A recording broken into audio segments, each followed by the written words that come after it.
Bonjour à toi. Aujourd'hui, laisse-toi porter par la voix de Blackrock Shooter Innocent Soul.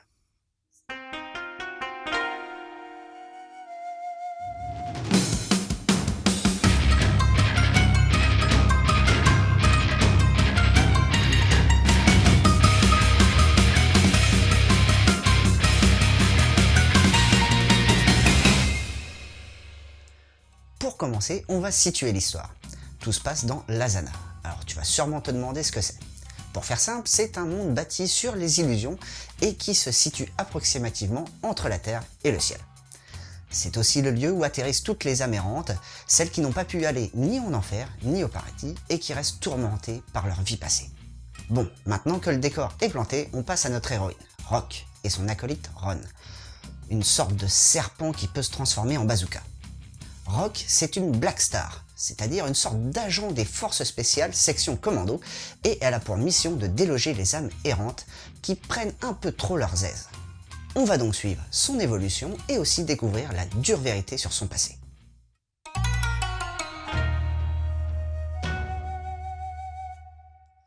Alors c'est Suzuki Sanami qui est à l'œuvre de ce manga. T'as peut-être déjà entendu parler d'elle, car elle est déjà à la base de l'excellent manga La Petite Fille aux Allumettes. Et on reconnaît bien son trait dans ce volume. On a des personnages très filiformes avec de temps à autre des yeux psychédéliques, ce qui nous donne l'impression de plonger dans un monde à la Alice au Pays des Merveilles. On retrouve par la même occasion très peu d'arrière-plan, ce qui permet de se focaliser sur la scène qui se déroule.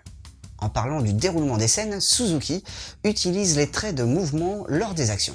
Ok, c'est cool. Mais là, ça gêne un peu à la lecture de certains passages et j'ai dû m'y reprendre à plusieurs fois pour tout comprendre. Bon, c'est peut-être aussi à cause du découpage des cases, qui est un peu rock'n'roll, avec beaucoup de juxtapositions, mais bon, c'est sûrement voulu pour augmenter l'impression de vitesse, et j'avoue que du coup, ça marche plutôt pas mal. Un petit point sympa au passage, c'est la colorisation des premières pages qui en jette avec une ambiance bleutée. J'aurais d'ailleurs bien aimé retrouver ces petits passages entre chaque chapitre, mais bon, que voulez-vous, on ne peut pas toujours avoir ce que l'on veut.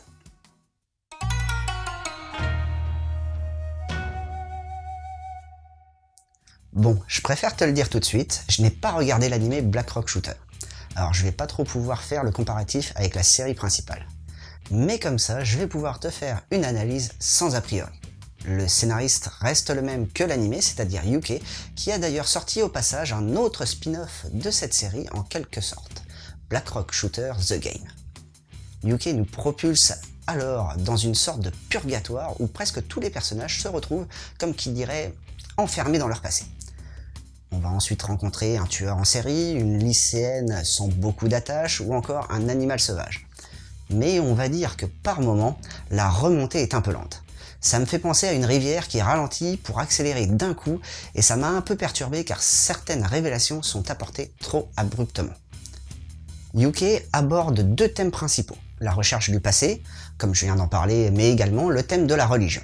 Et pour le coup, Rock m'a beaucoup fait penser à une sorte d'envoyé divin missionné pour la rédemption des âmes, même si ça reste tout de même subtil dans la narration, car le ton reste particulièrement sombre la majeure partie de ce manga. Un bon petit manga porté sur l'action, mais qui nous apporte quelques points de réflexion. Alors maintenant, passons à la vitesse supérieure. Qu'est-ce qu'on va bien pouvoir conseiller après ça?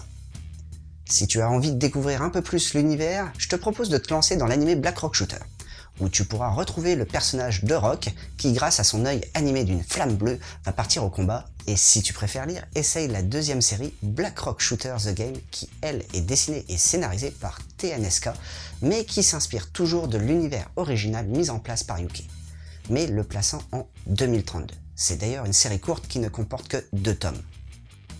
Et pour finir, jette un œil du côté de Death Note ou bien de Platinum End, du duo Oba Obata, où l'on retrouve les mêmes grandes thématiques que dans Blackrock. Alors voilà, c'était Boubou, j'espère que ça t'aura plu et surtout donné l'envie de lire Blackrock Shooter Innocent Soul. Allez, je te laisse et surtout continue de suivre la voie du manga.